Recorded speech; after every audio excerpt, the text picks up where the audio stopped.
Praise the Lord, God's morning again एक और बार दिल की गहराई से धन्यवाद, स्तुति, तारीफ और जय जयकार करते रहो। हालेलुया। आज हम पढ़ेंगे चैप्टर 26, फर्स्ट क्रॉनिकल्स चैप्टर 26 और पहला जो है वचन से जो हम पढ़ेंगे ये है पहला इतिहास का 26 अध्याय। अगर आपको याद है तो जो 23 अध्याय में हमने पढ़ा था, 23 अध्याय में हमने देखा कि यहाँ पर जो है लोगों को एक बहुत बड़ी जिम्मेदारी सौंपी गई है। मंदिर की सेवकाई है, अलग अलग सेवकाई है। उसी सेवकाई के साथ साथ मंदिर के द्वारपाल, मंदिर की जो द्वारपाल थे उनको भी नियुक्त किया गया और उनके नाम, उनके काम क्या थे। वैसे द्वारपाल बहुत ऐसा लगता है सिक्योरिटी गार्ड, राइट, और गेट पे जो खड़े हैं, hello praise the Lord, good morning, ये जो भी कुछ है, तो ये सब काम बिल्कुल ऐसा लगता है। लेकिन क्या ऐसा ही था? आइए थोड़ा पढ़ते हैं, सुनते हैं और सीखते हैं। कई बार लोगों को यह हल्की सेवा लगती है, पर मैं आपको पहले ही बता चुका हूँ मेरे प्रियो, सेवा चाहे छोटी हो या बड़ी, ये आपकी और मेरी सोच है कि ये छोटी है या बड़ी। परमेश्वर की नज़र में उसने आपको एक जिम्मेदारी दी है, वो काफ़ी है।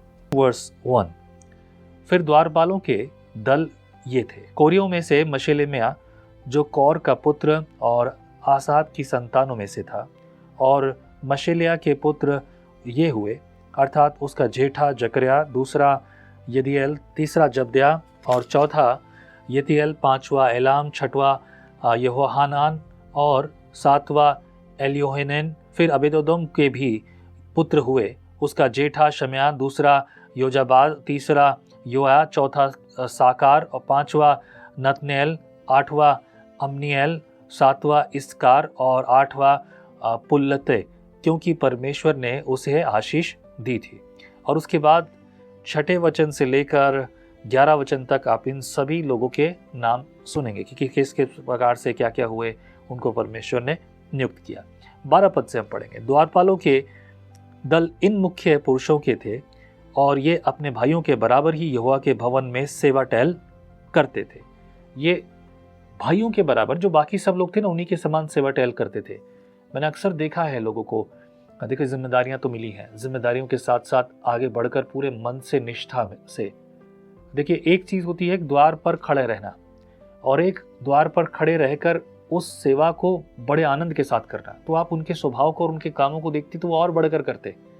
केवल मैं हाथ के काम की बात नहीं कर रहा हूँ, लोगों के साथ व्यवहार। अगर आप किसी के पास जाते हो, अगर वो आपके साथ बड़ा आदर सम्मान का व्यवहार करते हैं, वेलकम, दिल खोल कर आपका आदर करते हैं, वेलकम करते हैं खुशी से, तो आपका दिल खुश हो जाता है। यही तो हम एक दूसरे से आशा रखते हैं, हम यही तो चाहते ना। और वैसे ही बातें और भी हैं। वैसे यहाँ इस तरह की बात नहीं लिखी है, बट आई अज्यूम दैट कि यही सब हो रहा है।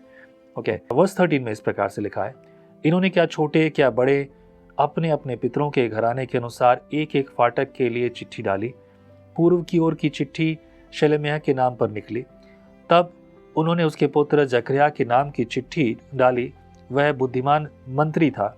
और चिट्ठी उत्तर की ओर के लिए निकली। दक्षिण की ओर के लिए ओबेदेदोम के नाम पर चिट्ठी निकली, और उसके बेटों के नाम पर खजाने की कोठरी के लिए। फिर शुपीम और होसा के नामों की चिट्ठी पश्चिम की ओर के लिए निकली कि वे शलकेत नामक फाटक के पास चढ़ाई की सड़क पर आमने सामने चौकीदारी किया करें। पूर्व की ओर तो 6 लेवी थे, उत्तर की ओर प्रतिदिन 4, दक्षिण की ओर प्रतिदिन 4, और खजाने की कोठरी के पास 2 ठहरे। पश्चिम की ओर के परबार नामक स्थान पर ऊंची सड़क के पास तो 4 और परबार के पास 2 रहे। ये द्वारपालों के दल थे, जिनमें से कुछ तो कोरह और कुछ मरारी के वंश के थे। आप सोचेंगे कि क्या इसकी आवश्यकता है कि मैं यहाँ के सिक्योरिटी गार्ड्स के नाम जानूं और सिक्योरिटी गार्ड्स की पोजीशन जानूं कि वो कौन सी पोजीशन में है। इसके लिए बहुत सारी बातें कही जा सकती है, बट एटलीस्ट आपको मैं एक चीज़ समझाना चाहता हूँ। जब आप मंदिर के बारे में मनन करेंगे, विचार करेंगे कि मंदिर कुछ इस प्रकार का था, वो तस्वीरें हैं जो आजकल बहुत से लोगों ने बनाई हैं। I believe that's looks beautiful, right, बहुत अच्छी लगती हैं। कुछ ऐसे वीडियोस यूट्यूब पर भी हैं, मैंने देखे हैं, मंदिर की संरचना के कि मंदिर किस तरह का बनाया हुआ था। एंड जब ये सोचते हैं तो वो सारी पिक्चर्स जो है मन में घूमती हैं। आपको ये अंदाज़ा लग जाएगा कि किस प्रकार का मंदिर रहा होगा, कैसे लोग खड़े रहे होंगे। आप इसके द्वारा अपने अंदर, अपने मन में एक प्रेरणा को रखते हैं। आप खाली जो है ध्यान नहीं, परंतु अब आपको पता है कि आप क्या कह रहे हैं, किसके बारे में कह रहे हैं। And this is what the picture, जब मैं आपको ये बोल रहा हूँ तो ये पिक्चर मेरे मन में है। उसके बाद 20 पद में इस प्रकार से लिखा है, फिर लेवियों में से अमीहा परमेश्वर के भवन और पवित्र की हुई वस्तुओं दोनों के भंडारों का अधिकारी नियुक्त हुआ। ये लादान की संतान के थे, अर्थात गिरशेनियों की संतान जो लादान के कुल के थे, अर्थात लादान, गिरशेनी और पितरों के घरानों के मुख्य पुरुष थे, अर्थात यहोएली। यहोएली के पुत्र ये थे, अर्थात जेताम और उसका भाई योएल जो यहोवा के भवन के खजाने का अधिकारी थे। अमरामियों, यिसहारियों, हेब्रोनियों और उज्जेलियों में से यबूएल जो मूसा के पुत्र गेर्शेम के वंश का था, वह खजाने का मुख्य अधिकारी था। उसके भाइयों का वृत्तांत यह है, एलियाजर के कुल में और पुत्र यब्या का पुत्र यशा, यशा का पुत्र योराम और योराम का पुत्र जिक्री और जिक्री का पुत्र शालोमोत था। यही शालोमोत अपने भाइयों समेत उन सब पवित्र की हुई वस्तुओं के भंडारों का अधिकारी था जो राजा दाऊद और पितरों के घराने के मुख्य पुरुषों और सहस्पतियों और शतपतियों और मुख्य सेनापतियों ने पवित्र की थी। जो लूट लड़ाइयों से मिली थी उसमें से उन्होंने यहोवा के भवन दृढ़ करने के लिए कुछ पवित्र किया, वरन जितना शमूएल दर्शी कीर्शा के पुत्र शाऊल, नेर के पुत्र अबनेर और सरुया के पुत्र योआब ने पवित्र किया था, और जो कुछ जिस किसी ने पवित्र कर रखा था वह सब शालोमोत और उसके भाइयों के अधिकार में था। ये सिहारियों में से कनया और उसके पुत्र इज़राइल के देश का काम अर्थात सरदार और न्यायियों का काम करने के लिए नियुक्त हुए। हेब्रोनियों में से हशबेया और उसके भाई जो 1700 बलवान पुरुष थे, वे यहोवा के सब काम और राजा की सेवा के विषय यर्दन के पश्चिमी और रहने वाले इज़राइलियों के अधिकारी ठहरे। हेब्रोनियों में से यरीहा मुख्य था, अर्थात हेब्रोनियों की पीढ़ी पीढ़ी के पितरों के घरानों के अनुसार दाऊद के राज्य के 40वें वर्ष में वे ढूंढे गए, और इनमें से कई शूरवीर गिलाद के यजेर को मिले। उसके भाई जो वीर थे पितरों के घरानों के 2700 मुख्य पुरुष थे। इनको दाऊद राजा ने परमेश्वर से संबंधित और राजा से संबंधित सब विषयों पर रूबेनियों, गादियों और मनशे के आधे गोत्र का अधिकारी ठहराया। चैप्टर 26 यानी कि 26 अध्याय जो भी हमने पढ़ा, इस 26 अध्याय में परमेश्वर ने बहुत सारी बातें की हैं। इन बातों को हम देखते हैं जो कि व्यवस्था परमेश्वर ने ठहराई थी, और वो व्यवस्था यहाँ पर ठहराए गए, और उस व्यवस्था में से भी व्यवस्था हमने देखा कि यहाँ मूसा के पुत्र भी हैं, और जो अलग अलग लोग अलग अलग समय थे। मैं इसको इस तरह से देखता हूँ, लोग अपने अधिकार और अपने बल के कारण सोचते हैं कि मैंने जो काम किया है उस वजह से मेरा औधा या मेरा पद ज़्यादा बड़ा हो। प्रभु का वचन इस बारे में क्या कहता है? प्रभु का वचन कहता है, यदि जो तुम में से बड़ा होना चाहे तो अपने उससे छोटों की सेवा करे।